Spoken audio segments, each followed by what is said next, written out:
This is Scott Spears, and today I'm joined by Rachel Williams, who went through gastric sleeve surgery on January the 4th, 2011, in an attempt to lose weight. Today we are going to talk with Rachel about this very interesting procedure. Rachel, how are you? I'm great. How are you doing today? Doing pretty well. Thank you for getting up so early this morning. Are you normally an early riser? Yeah, usually it's up by 6, so normally, yes. Not too bad. No. Not too bad at all. Just start off by asking, why did you decide to do this? I decided to have weight loss surgery after many failed attempts of weight loss, and honestly, I did it for health reasons. I was on diabetic medication, blood pressure medicine. I witnessed both my healthy sisters go through miscarriages, and I thought to myself, wow, I'm considered morbidly obese at 280 pounds and 5'2", and what are my chances of having a healthy pregnancy one day? I really want to have kids, so I decided that I needed to take action and make a lifestyle change. So weight loss can affect pregnancy? Yeah, it increases. Having a healthier lifestyle is going to increase your chance of having a healthy pregnancy. And with my medical conditions of hypothyroidism, being diabetic, having high blood pressure, it really put me at a high-risk state for, one, even getting pregnant, and then two, carrying the baby or having a healthy pregnancy at all. Now, hypothyroid, doesn't that make you gain weight? It does. Okay. Now, when were you diagnosed with that? It took a while to be diagnosed because I was... My levels were just elevated. It wasn't until I had higher levels, and then my mom was also diagnosed with it, that I was at that point able to become diagnosed. I was at a young age, so that was about 6 years ago. When did you realize you were diabetic? That came within the last 2 to 3 years. So my surgery was 1.5 years ago, so I would say within the last year prior to my surgery, so I guess you could say now it's 2.5 to 3 years. Were you type 1 or type 2 diabetic? I was actually considered pre-diabetic, but I was already on, my doctor went ahead and put me on the diabetic medication as a pill form to control those levels. Now, when you were young, when did the weight start to come on? It came on within about 6-7 years ago. Any particular reason do you think for that? No, because I've always had kind of weight issues. It was always really easy for me to gain weight. And then I noticed within the last 6-7 years, it just seemed like no matter what I did, whether it was working out, exercise, eating right, I was still gaining weight for no reason at all. So I went to the doctor, got checked out, and it came back as either borderline or slightly elevated with the thyroid. So because I was young, she didn't really want to put me on that medication, especially with no family background. It's very interesting. So it's been fairly recently that the weight started to come on. Mm-hmm. When it started to come on, what was it like? It was depressing. I mean, I could not even recognize the image that I saw in mirrors or in pictures. You know, I would notice the people around me and have a memory of that, but when I would see those images of myself, I'm like, sometimes I wouldn't even recognize that as me. I'm like, wow, that's really what I look like? That's my reflection? That's not who I am. That's not how I saw myself. So that was really difficult to overcome. And with having hypothyroidism, you're exhausted all the time. You have no energy. Your hormones and mood levels change all the time. So once getting on the medication and being regulated, that helped a lot. But at that point, my weight gain had become so severe that you get depressed, you just kind of give up, and that's what I did. I gave up. I decided, well, it doesn't matter what I eat, it doesn't matter how I work out, so I'm just going to go ahead and eat whatever I want, and if I decide to work out, great. If I don't, then I'm not going to worry about it. And that was poor attitude on my part, and I can take ownership of that, but it was definitely a life lesson learned. Tell me about leading up to this surgery. What should you exercise? Obviously, at some point. But what kind of weight loss methods did you try that did not work? So I tried Atkins, I tried Weight Watchers, and I actually really enjoy Weight Watchers, and I'm still a huge advocate for that. I think that the program does work.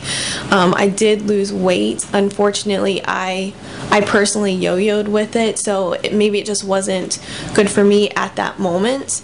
But I love the support that it offers. I would just eat healthy, eat fruits, vegetables. I mean, there was a time where I was just eating salads or healthy soups with very little salad dressing or whatnot, and then working out, and I was still gaining weight. So that was frustrating. It's tough. Yeah. Tough. So at what point, and normally I wouldn't ask this, but since we're talking about it, at the height, what was your highest weight? I was 280 pounds, and I'm 5'2", so it's not like I'm a tall person. Yeah. I mock myself, but I feel like I resembled like an Oompa Loompa, short, fat person, so it was not a good look on me. We talked a little bit about the mental state. When you decided to have this surgery, what kind of mental state were you in? I was at the point where I felt that I had tried everything that I could. I'm fortunate enough to have a lot of coworkers who had gone through some type of weight loss surgery, whether it was gastric bypass or the lap band surgery. So I was able to witness their results, whether it was successes or failures. I was able to ask questions, which I think is really important, to have somebody that is open and willing to speak to. And then my best friend got to the point, she's like, all right, I'm actually worried for your life here. And so I'm like, well, I have an option. She'd been trying for years to get me to have some type of weight loss surgery, and to be honest, in the beginning, I saw weight loss surgery as a failure. I thought that it meant that I failed at losing the weight on my own. Once I did my research, and I did research, I went to several websites, read books, talked to people, and then I decided, okay, I'm going to go to a consultation and speak with a surgeon and actually, get some of my questions answered that I have. And poor guy, I think I intimidated him a little bit because I had an entire page of questions and he was not prepared for that, because he's like, most people don't do this, but I was very serious. I mean, this was my life. And once I researched enough of it, I came to the conclusion, okay, this is not a failure of me doing this. It's more a tool for success. It's a tool to make a healthy lifestyle change for myself. Tell me about the moment that you decided that, yes, you were going to do this. I probably didn't actually have a confirmative decision until I was at that consult visit. And like I said, my best friend came with me and she broke down. She started crying, and sorry, it was really emotional. That's when I took it serious. I'm like, all right, I really have to do something, because the people in my life that care about me are really worried that something's going to happen, and I was still very young. So I got serious about it, and it happened fast. It was at the end of the year, the consult, and they said, okay, we're going to schedule the surgery in about a month. So they said, try to lose weight before that. It's just going to make the surgery easier. And I don't know how. I know how it happened. I stopped eating fast food. But in that month of not eating fast food, I lost 20 pounds. Now, being that you were able to lose weight leading up to the surgery by knocking off fast food, did you ever think that maybe if you had done this before, that you would have been able to knock some of the weight off? I don't know. That's a really great question, because I had really tried everything. I honestly feel that at that point I was so determined to really make an impact on my life that everything happens in its own time and place, and it just, at that moment, that's what was happening for me. I don't have any regrets in the past. It was just a life experience that I learned, and I'm able to tell my story because of it. In that month leading up to the surgery, after you'd already made the decision, was there any time you thought, I'll back out? No. Totally Absolutely not. determined. Totally determined. I'd made the decision. I'm the type of person where usually once I make a decision, it's set. I'm a person of my word, and especially when it's to myself. Not saying that when it's to anybody else, it's any less, but I am definitely a determined person. Once I set something in my sights, I go for it. Okay. So 280 pounds, and you're going to have the gastric sleeve. Now, most people hear gastric bypass. What is gastric sleeve? So the difference is gastric sleeve has been around for about 20 years, but there's really only about 5 or 6 years worth of data and research done on it. So most people don't know about it. In fact, my surgeon, when I went in, when he asked me, what surgery are you interested in? I said, I'm interested in the sleeve. And he's like, whoa, how'd you hear about that? We do offer it here, but how'd you learn about it? I'm like, well, I studied it, and I feel it was for me. So the difference is, with gastric bypass, it takes your stomach and makes a long slit down it, and then your stomach still remains like intact. It's still there with a long slit, and then they reroute your intestines to form a small pouch, and that's really what your stomach becomes, is that small pouch. With the sleeve surgery, they make a long slit all the way through. So I kind of compare it to the size of a fat highlighter or one of those big dry erase pens, markers, and that tube essentially is my stomach. There's no rerouting of the intestines, so there's a little bit less cutting, which makes it slightly less invasive. And even though there was less research done on it, I really truly felt, with how determined I was, that I could lose just as much weight having the less invasive sleeve surgery versus the bypass surgery. I proved myself correct. I was right with that. I've actually, when I went for my 1-year checkup, I was ahead of even gastric bypass results. My goal was supposed to be at 65 to 70%, and I was actually at 85% weight loss. Wow. So my success with that went really well. There is a third surgery, which is really much less invasive. It's the lap band surgery. There's basically what it is. It's a band that gets wrapped around your stomach, and then inside that band is filled with a saline solution, and you get regular fills which will tighten or contract that band around your stomach to make it form into a pouch, which will decrease the size of your stomach. So there's no actual cutting on the stomach itself, and it's not permanent. Like I don't even really want to call mine permanent, because the stomach's a muscle, so it can grow back and expand if I let it. Same thing with bypass patients. You can regain the weight. It's just with the lap band, there's a whole lot less, like virtually no cutting involved. Now, how much of your stomach was removed?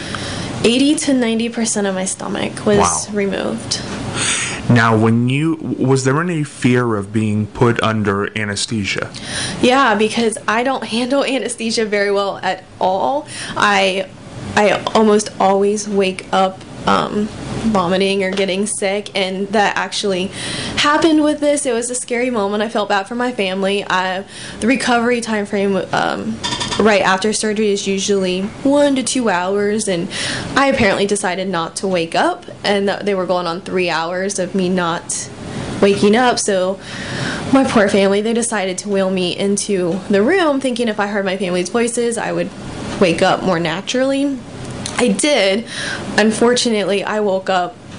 You can't eat or drink anything within 3 days of the surgery. You're basically on fluid diet, and even the day before your surgery, you aren't really allowed to eat, or you can't drink anything.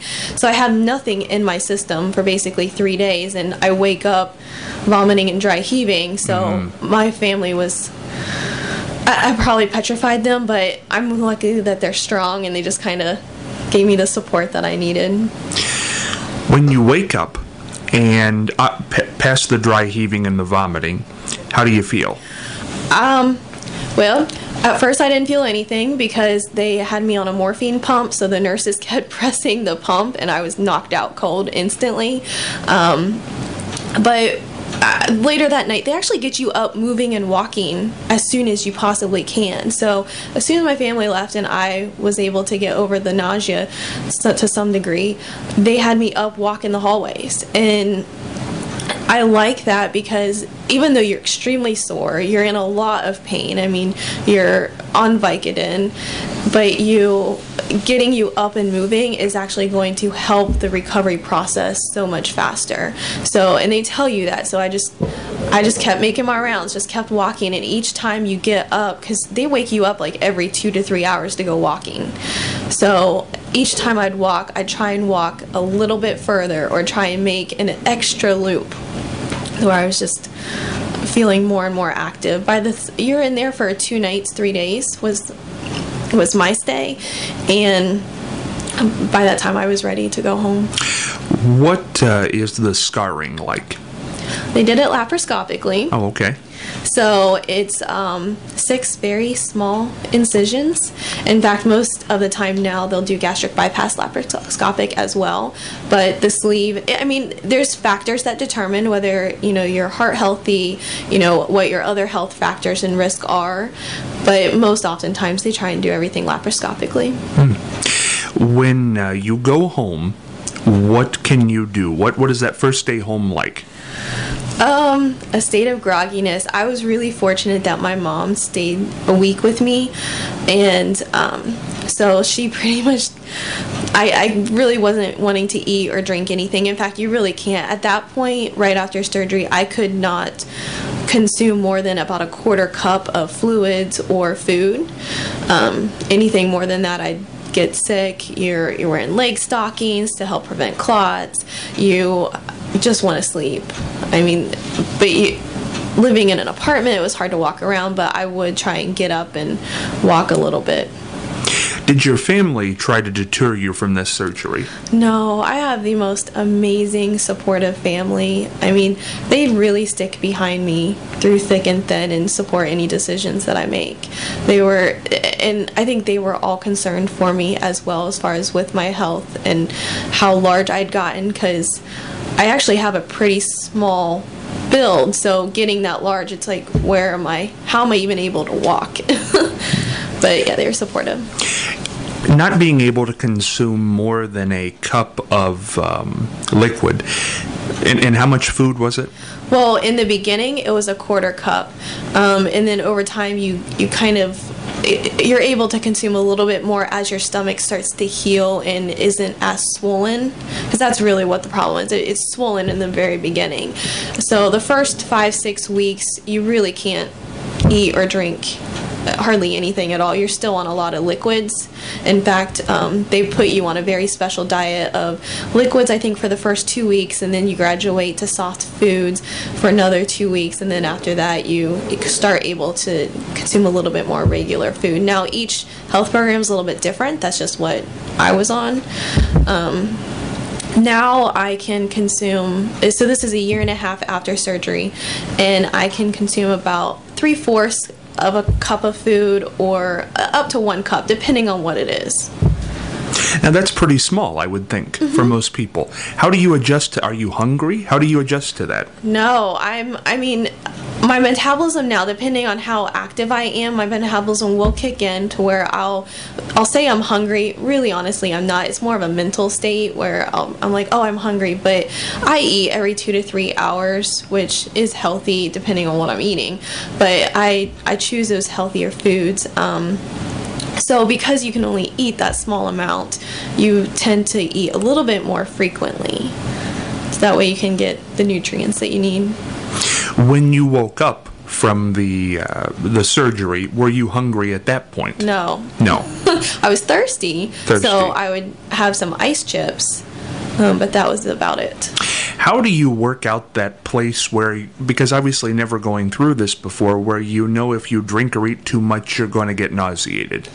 Yes, and that's called the dumping syndrome, and not everybody has that. It's interesting. I have a friend who had gastric bypass. She doesn't really have the dumping syndrome. Whereas with the sleeve, my surgeon was very surprised that I still very much have the dumping syndrome, where if I eat anything too fatty, too greasy, too sugary, or just too much food, I will become extremely nauseated. I will vomit, and you get clammy and hot and cold sweats and just a state of just not feeling good at all. It's really uncomfortable And there's not a whole lot you can do, because even getting sick doesn't really relieve that. You just have to lay down and let your stomach kind of settle through whatever you had eaten and process it. How often has this happened? In the beginning, it happened probably more frequently, because I had to learn through that experience what my boundaries and limitations are. I didn't know what I could and what I couldn't eat. You learn quick, because once you experience that, you're like, all right, I never want to eat that again. And so you learn pretty quick. But like I said, it doesn't happen to everybody. Sometimes I think that it's a blessing in disguise, because it prevents me from eating those types of food. And then other times when I see people eating them, I'm like, dang. But as long as I consume things in small moderation, I'm okay. I can pretty much eat anything that I want. It just has to be in small doses. You say you can pretty much eat anything, but what could you eat a lot of before, liked a lot before, that you can't do now? I cannot eat a lot of fast food at all. It will make me sick. I cannot eat a lot of carbs, so breads, pastas, rices.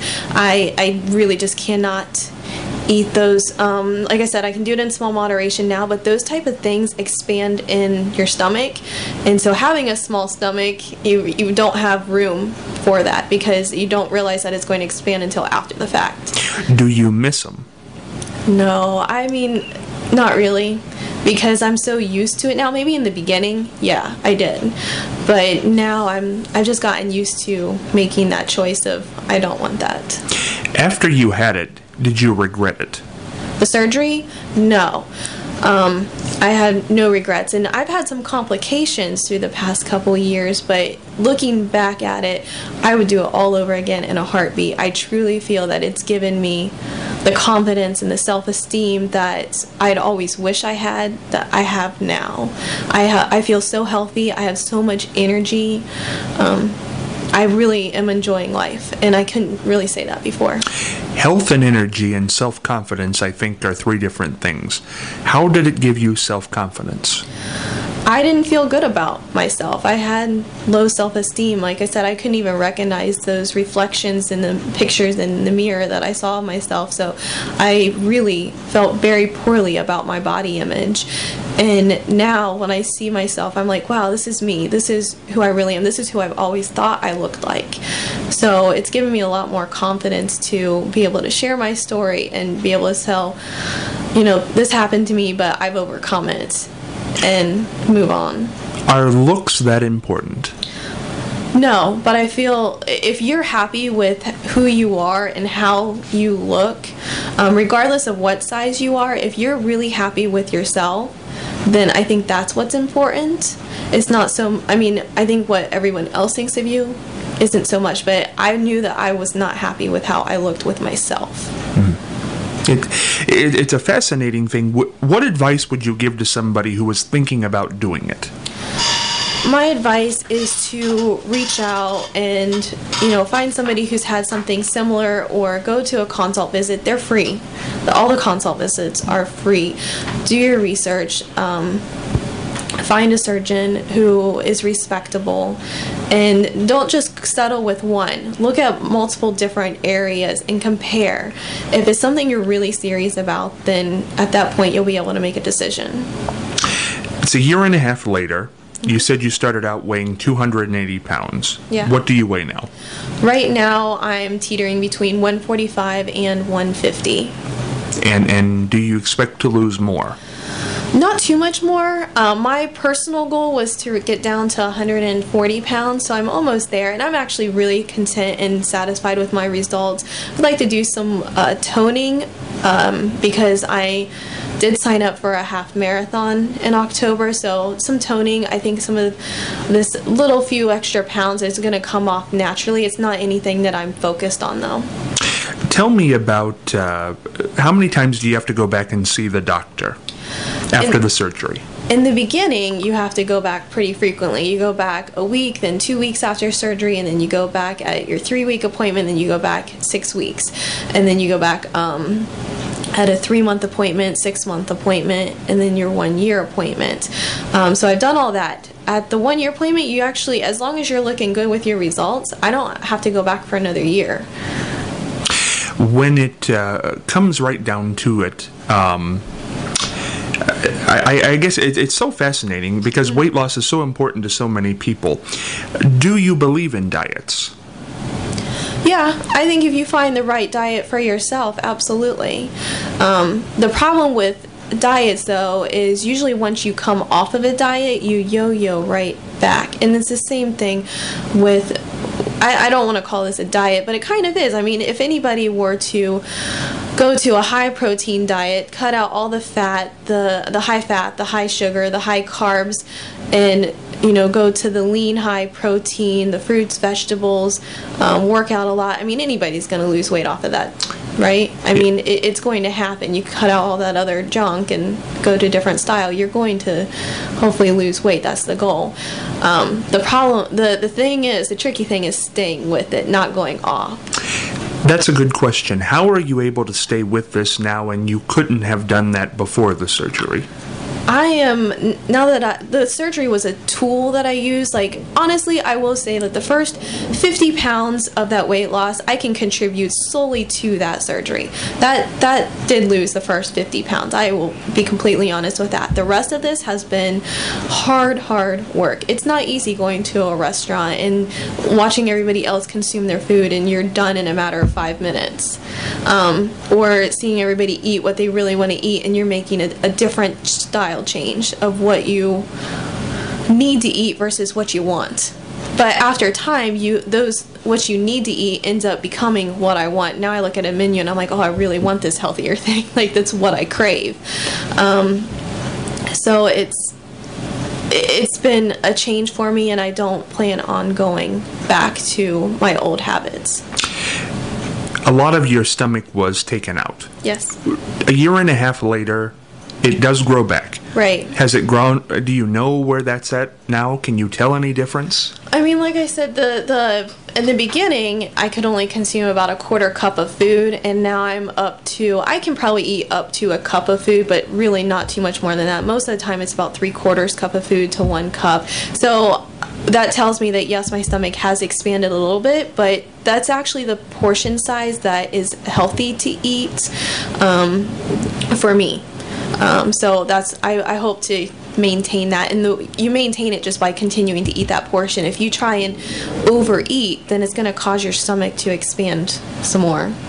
When your stomach, because as I understand it, it does grow back, right? Yeah. Okay. When it grows back and you're hungry after a cup, how do you plan on dealing with that? I'm generally not hungry after that because my stomach will only continue to grow if I let it. If I overeat, then it's going to cause the stomach to expand and stretch, and that's how it's going to grow. So if I maintain eating 3/4 to 1 cup of food, then there's no reason why my stomach should expand anymore. I'm okay with getting up to maybe 1.5 cups of food, but really maintaining right now is what my goal is. And no regrets. No regrets at all. It's very fascinating, and we have a few minutes left here, about 12 minutes left. I want to discuss something else that's also very fascinating about you. You're Muslim American. Yes. Now, but you were not born Muslim. No. How did that happen? Well, that's a tricky question, actually.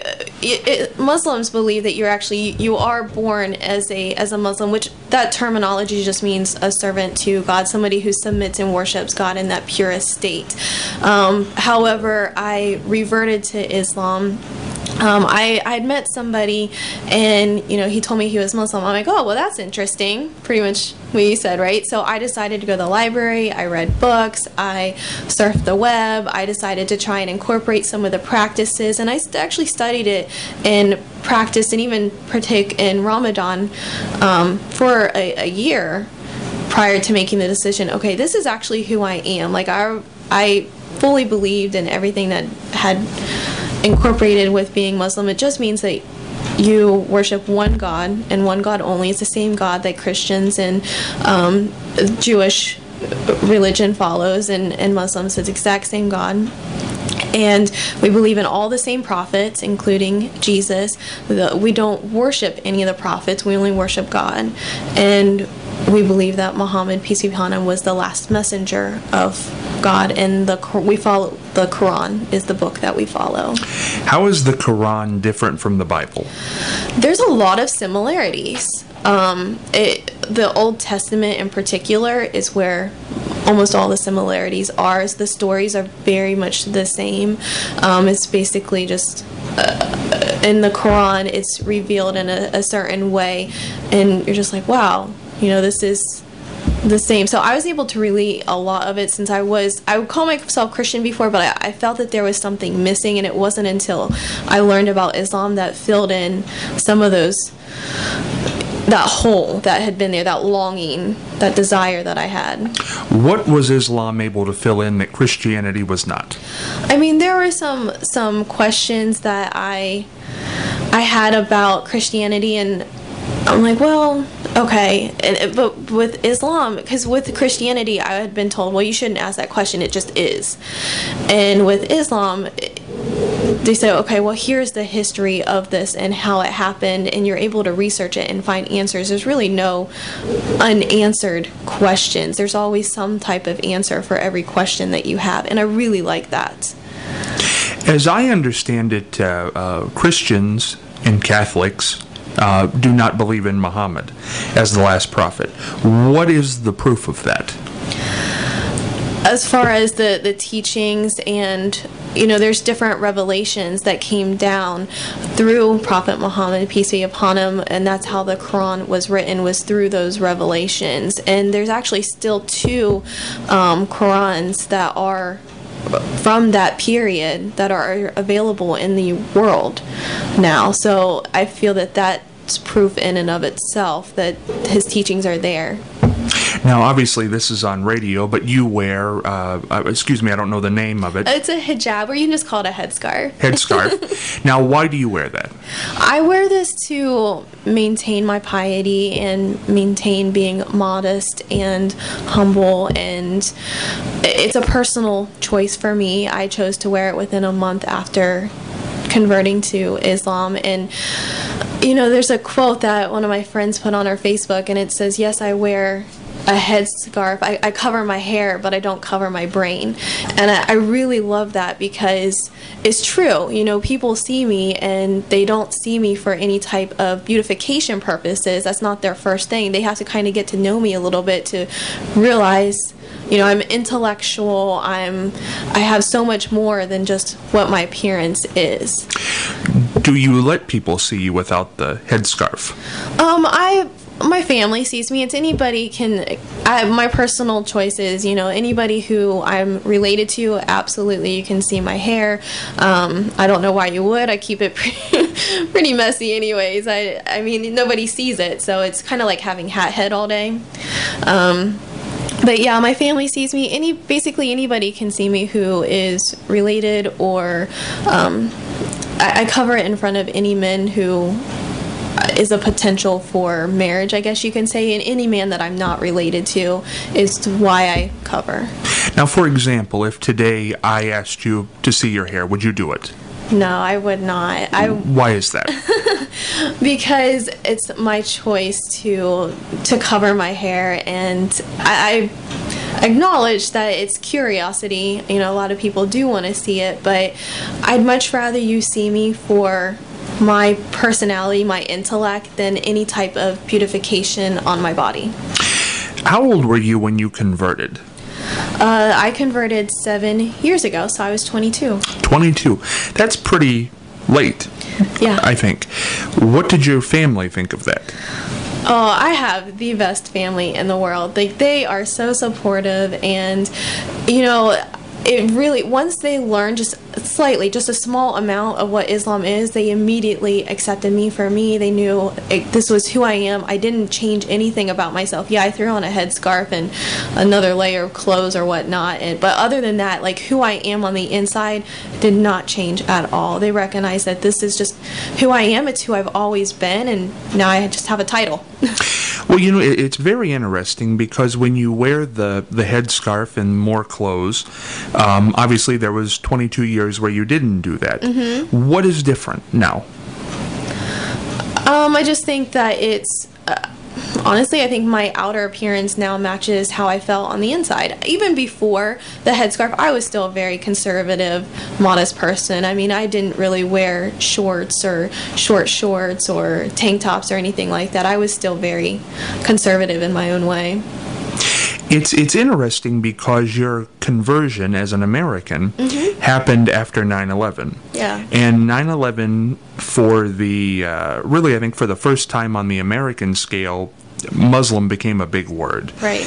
And because, now let me say this right, because I don't want to say what other people are saying, but that the hijackers on 9/11 claimed or were Muslim. Yeah. So a lot of people associate Muslim with terrorism, which is not, I don't believe, true. You can have terrorism in any religion. Right. But it's strongly associated in the United States because of that. Right.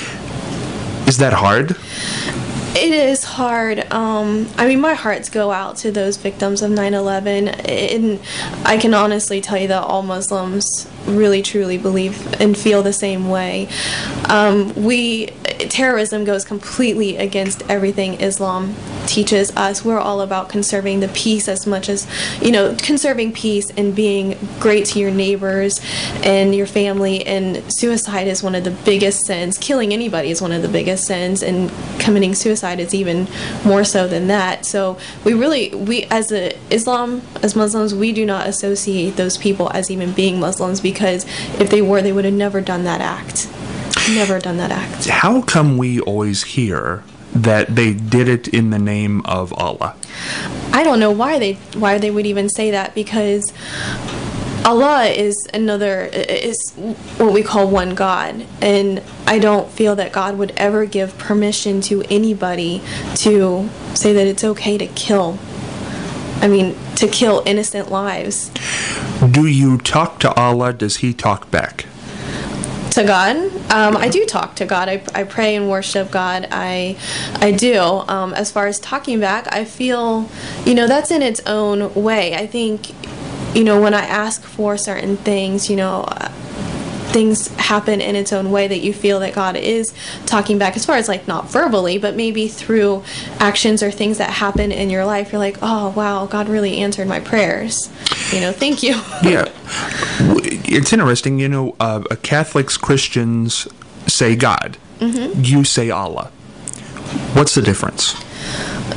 The difference is really it's very, very similar. Allah is just Arabic terminology, so it's a little bit more, since Islam came from the Arab foundation, it's a little bit more precise to say Allah. That way it doesn't change any type of meaning. But if you really want to translate, it comes down to saying one God. One God.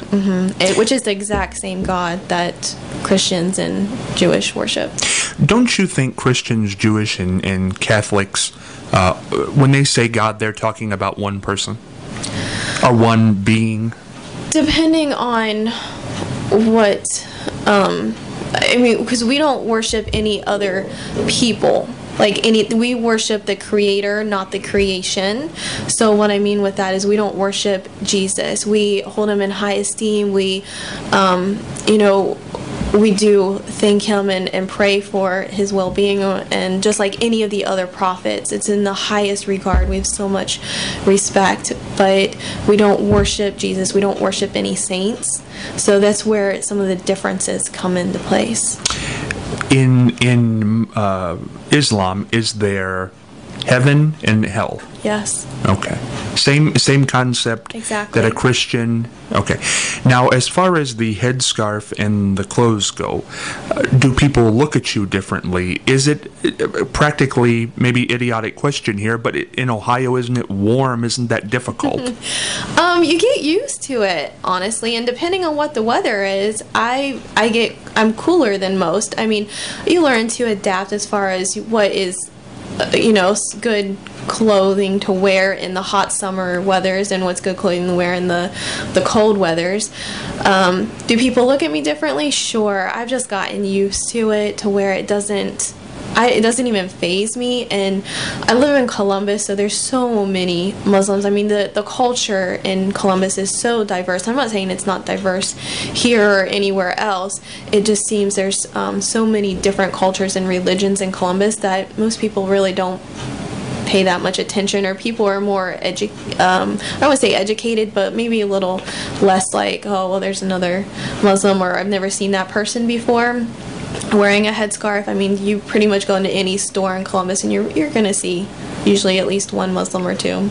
We just have a very few minutes left here, and I do want to open up the phone lines if anybody has a question on either the gastric sleeve surgery or the Muslim religion. 387-9326 is the number, 387-WDCM. That telephone number again, 387-9326, 387-WDCM if you have a question for Rachel Williams regarding the weight loss surgery or the Muslim religion or faith. That's very interesting stuff. So if you have a call or want to place a call, 387-9326, phone lines are open. I certainly thank you for coming in this morning and being honest.